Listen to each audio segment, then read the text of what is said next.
حضرت خالد بن ولید صحابہ کا ایک لشکر لے کے ایران کی طرف پیش قدمی کر رہے تھے تو ایرانی سپہ سالار نے ایک چال چلی۔ وہ کیا چال تھی؟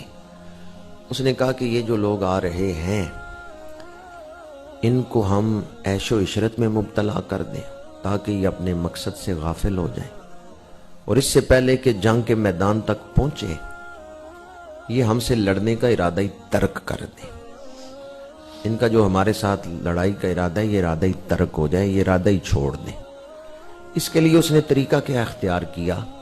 2 میل تک راستے میں ننگی عورتیں کھڑی کر دی کہ مسلمان سپاہی جب اس راستے پہ آئیں گے ان عورتوں کو دیکھیں گے تو وہ پھر آگے سفر نہیں کریں گے، یہاں رک جائیں گے اور عیش و عشرت میں مبتلا ہو جائیں گے۔ جب لشکر چلتا تھا تو آگے جاسوس چلتے تھے جو اگلی خبریں دیتے تھے تاکہ اس کے مطابق راستہ متعین کیا جاتا تھا۔ جاسوسوں نے خبر دی سپہ سالار کو، حضرت خالد بن ولید کو، کہ آگے اس طرح دشمن نے چال چلی ہے، تو انہوں نے راستے میں عورتیں کھڑی کر دی ہیں۔ تو سپہ سالار اسلام نے ایک حکم دیا اپنے لشکریوں کو، فرمایا تم سواریوں پہ بیٹھے رہو، سواریاں چلتی رہیں گی، لیکن تم سب نے نگاہیں بند کر کے، آنکھیں بند کر کے بیٹھنا ہے جب تک کہ میں آرڈر نہ دوں کہ آنکھیں کھول لوں۔ تم نے آنکھیں نہیں کھولنی۔ لہٰذا وہ جو 2 میل کا راستہ تھا وہ صحابہ نے اس طرح طے کر لیا، وہ حسین عورتیں کھڑی رہیں، کسی نے آنکھیں اٹھا کے نہیں دیکھا۔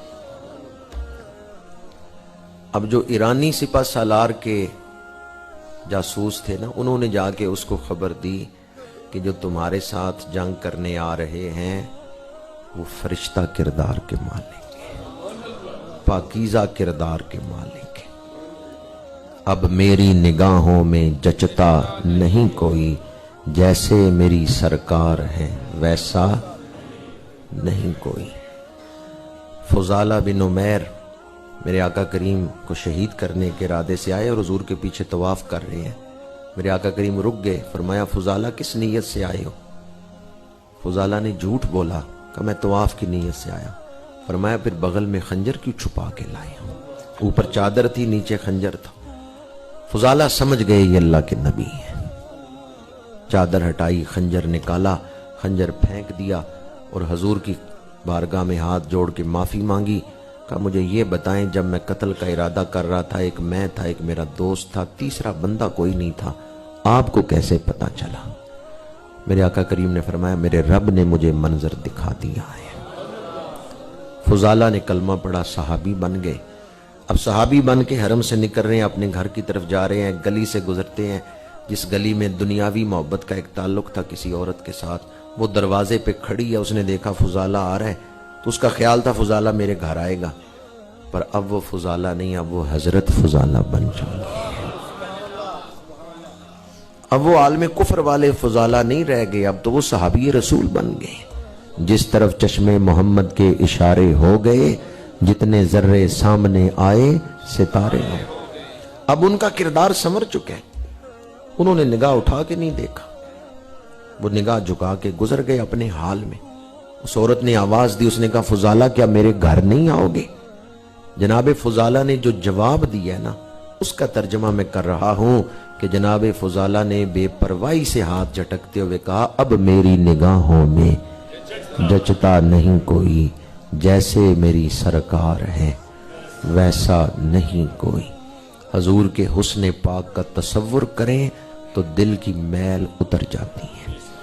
حضور کے حسن پاک کا تصور کریں، سینہ روشن ہو جاتا ہے۔ چمک تجھ سے پاتے ہیں سب پانے والے، میرا دل بھی چمکا دے چمکانے والے۔ اللہ تعالیٰ اس دور کے فتنوں سے محفوظ رکھے اور حسن مصطفیٰ کی سرشاری میں زندگی گزارنے کی توفیق عطا فرمائے۔ آخری وقت آئے تو دعا کرے اللہ حضور کا دیدار عطا فرمائے۔ میں سو جاؤں یا مصطفیٰ کہتے کہتے، کھلے آنکھ صلی علی کہتے کہتے۔ میں ان الفاظ پر ہی گفتگو کو سمیٹوں گا۔ آپ سب کے دلوں میں خواہش ہے دیدار رسول کی، تو آنکھوں کو تو پاک کر لیں۔